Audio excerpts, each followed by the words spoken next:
Blockchain, crypto, NFT ये शब्द आजकल हर जगह सुनने को मिल जाते हैं, है ना? पर सवाल यह है कि ये टेक्नोलॉजी, ये तकनीक असल में काम कैसे करती है? तो चलिए आज ब्लॉकचेन की दुनिया में थोड़ा और गहरा उतरते हैं और इसके जो सबसे ज़रूरी हिस्से हैं उन्हें एक-एक करके समझते हैं। चलिए शुरू करते हैं। अच्छा, तो चलिए एकदम बेसिक सवाल से शुरू करते हैं। जब कोई एक इंसान दूसरे को क्रिप्टो करेंसी भेजता है, तो आखिर होता क्या है? ये सिर्फ एक बटन दबाने जैसा बिल्कुल नहीं है। इसके पीछे एक बहुत ही कॉम्प्लेक्स और सेफ प्रोसेस काम करता है। एक ऐसा प्रोसेस जिसे बनाया ही भरोसे के लिए गया है। इस पूरी बात को समझने का सबसे अच्छा तरीका है एक सिंपल सा उदाहरण। मान लेते हैं एक शख्स है ओजस और उसे अनुष्का को 3550 रुपए भेजने हैं। बस ये एक छोटा सा ट्रांजैक्शन हमें ब्लॉकचेन की पूरी कहानी समझने में मदद करेगा। तो इस कहानी का पहला हिस्सा डिजिटल लेन देन। देखते हैं कि इस डिजिटल ट्रांजैक्शन में कौन कौन शामिल हैं और वो किन टूल्स का इस्तेमाल करते हैं, क्योंकि यही लोग हैं जो मिलकर ब्लॉकचेन नेटवर्क बनाते हैं। तो सबसे पहली और सबसे जरूरी चीज है नोड्स। अब ये नोड क्या है? देखिए, नोड का मतलब है कोई भी यूजर या कंप्यूटर जो ब्लॉकचेन नेटवर्क से जुड़ा हुआ है। हमारे वाले केस में ओजस और अनुष्का दोनों ही नोड हैं। वो इस बड़े से नेटवर्क का एक छोटा सा हिस्सा है। पर यहां एक बात है, सारे नोड्स एक जैसे नहीं होते। एक होते हैं फुल नोड।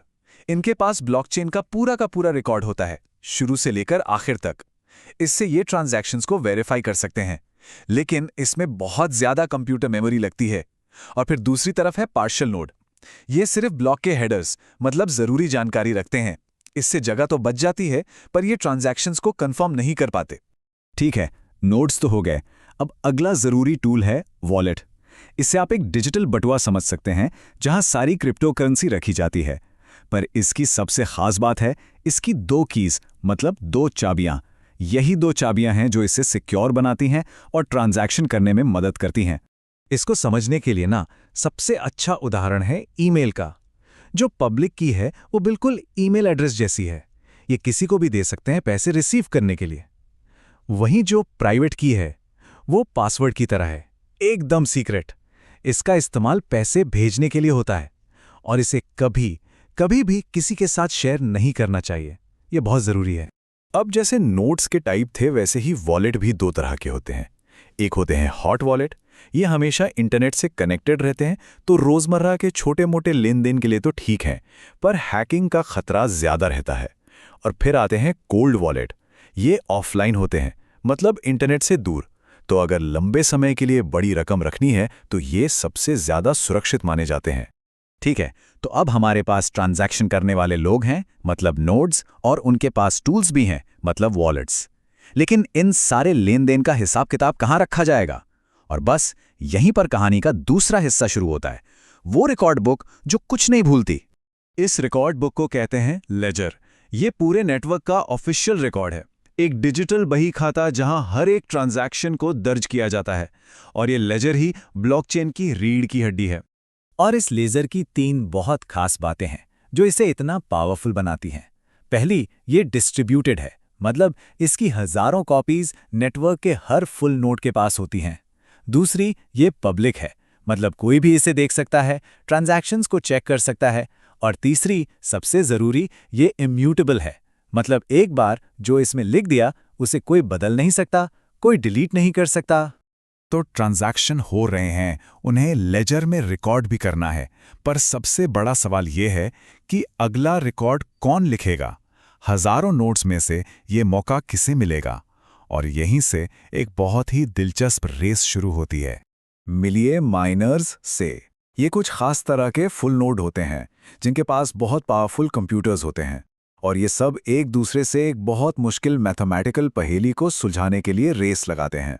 और जो भी माइनर इस पहेली को सबसे पहले सुलझा लेता है, उसे ही इनाम में ट्रांजैक्शंस के अगले ग्रुप, जिसे ब्लॉक कहते हैं, उसे लेजर में जोड़ने का अधिकार मिलता है। पर ये लोग इतना एफर्ट करते क्यों हैं? इतनी बिजली, इतने पावरफुल कंप्यूटर्स, क्यों? जवाब है एक बहुत बड़ा इनाम। मिसाल के तौर पर एक बिटकॉइन माइनर अगर एक ब्लॉक को सक्सेसफुली जोड़ दे तो वो एक ही बार में लाखों रुपए कमा सकता है। और बस इसी वजह से ये कंपटीशन इतना जबरदस्त होता है। अच्छा, तो ये जो पहेली है ये जुड़ी होती है ब्लॉक हेडर्स से। ये कुछ डेटा का एक सेट है। इसमें क्या क्या होता है? इसमें होता है पिछले ब्लॉक का हैश, सारे नए ट्रांजैक्शंस की समरी, टाइम स्टैम्प और एक चीज जिसके बारे में किसी को कुछ नहीं पता होता। इस अनजान मिसिंग पीस को कहते हैं नॉन्स। इसका पूरा नाम है नंबर ओनली यूज वंस। ये वही जादुई नंबर हैं जिसे ढूंढने के लिए दुनिया भर के सारे माइनर्स रेस लगा रहे हैं। यही है पहेली का वो खोया हुआ टुकड़ा। तो ये माइनिंग होती कैसे है? असल में ये एक ट्रायल एंड एरर रेस है जो बहुत तेजी से चलती है। माइनर एक रैंडम नॉन्स ट्राई करता है, फिर उससे एक हैश कैलकुलेट करता है और चेक करता है कि क्या वो नेटवर्क की शर्त पूरी करता है। नहीं तो चलो दूसरा नॉन्स ट्राई करो, फिर से हैश निकालो, नहीं तो तीसरा। और ये प्रोसेस हर सेकंड लाखों करोड़ों बार दोहराया जाता है जब तक कि कोई एक सही जवाब ढूंढ नहीं लेगा। और फिर आखिरकार कोई एक माइनर सही नॉन्स ढूंढ ही लेता है। पहेली सॉल्व हो जाती है, रेस खत्म। पर अब क्या? अब वक्त है इस चेन में एक और नई मजबूत कड़ी जोड़ने का। देखिए, जैसे ही सही नॉन्स मिलता है, ब्लॉक का सारा डेटा मिलकर एक हैश बनाता है। अब ये हैश क्या है? आप इसे उस ब्लॉक का एक यूनिक डिजिटल फिंगरप्रिंट समझ लीजिए, एकदम यूनिक। अगर ब्लॉक के डेटा में एक कॉमा भी बदल दिया जाए तो ये पूरा का पूरा फिंगरप्रिंट मतलब हैश बदल जाएगा। ये इतना सिक्योर होता है। तो ये जो विनिंग हैश है, ये इस नए ब्लॉक को हमेशा के लिए लॉक कर देता है, सील कर देता है। मतलब ओजस और अनुष्का का जो ट्रांजैक्शन था वो अब परमानेंटली रिकॉर्ड हो चुका है। पर हम इसे ब्लॉक चेन क्यों कहते हैं? ये चेन वाली बात कहाँ से आई? और यहीं पे इस पूरी टेक्नोलॉजी का सबसे जीनियस हिस्सा आता है। हर नए ब्लॉक के अंदर उसके ठीक पहले वाले ब्लॉक का हैश भी शामिल होता है। सोचिए, ये एक तरह की डिजिटल कड़ी है जो हर नए ब्लॉक को पुराने वाले से जोड़ देती है और इसी से बनती है एक अटूट क्रिप्टोग्राफिक चेन। और इसी के साथ हम आते हैं अपने आखिरी हिस्से पर, जहां ये सारे अलग अलग पुर्जे, ये सारे बिल्डिंग ब्लॉक्स एक साथ मिलकर एक ऐसा सिस्टम बनाते हैं जो भरोसेमंद है, सिक्योर है और जिसे कोई एक बॉस कंट्रोल नहीं करता। तो चलिए एक बार जल्दी से सब कुछ जोड़कर देखते हैं। नोड्स नेटवर्क के लोग हैं, वो वॉलेट इस्तेमाल करके ट्रांजैक्शन करते हैं। ये सारे ट्रांजैक्शंस एक शेयर्ड लेजर में रिकॉर्ड होते हैं। माइनर्स इस लेजर में नए ब्लॉक्स जोड़ने के लिए रेस लगाते हैं और हर नया ब्लॉक पिछले ब्लॉक के हैश के जरिए जुड़कर एक मजबूत चेन बनाता है। तो आखिर में एक सवाल पर सोचते हैं। यहाँ एक ऐसा सिस्टम है जो बिना किसी बैंक या बॉस के सिर्फ कंपटीशन, ट्रांसपेरेंसी और मैथ्स का इस्तेमाल करके भरोसा बनाता है। ये आइडिया सिर्फ क्रिप्टो करेंसी से कई ज्यादा बड़ा है। सोचिए, ये आइडिया और कहां-कहां हमारी दुनिया को बदल सकता है। इस पर सोचिएगा जरूर।